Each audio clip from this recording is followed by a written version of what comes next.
Hello students, this is the exercise number 25 of the legal dictations on the speed of 80 words per minute. Start.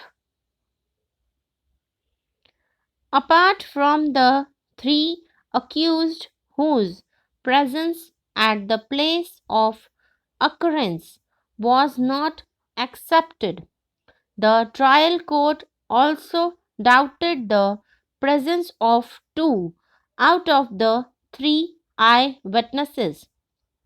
The trial court further held that even PW2, the only remaining eyewitness, had mixed up truth with falsehood, but his testimony was not liable to be discarded wholly since he had himself received injury in the same occurrence.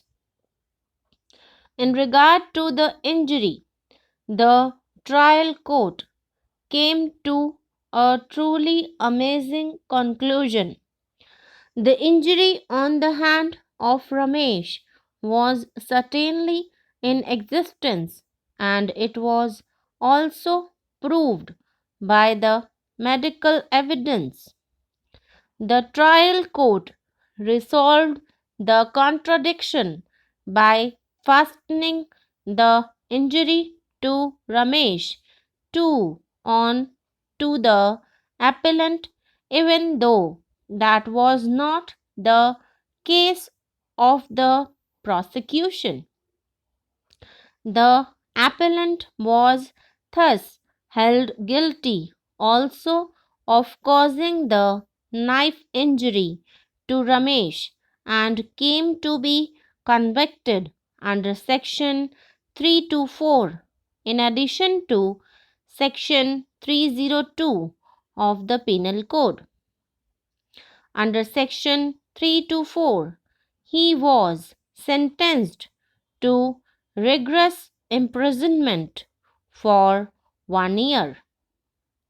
He was also convicted under section 25 of the Arms Act by a separate judgment of the trial court dated February 2, 1998 in Sessions Case number 26 of 1993 and sentenced to the period of imprisonment already undergone as under trial.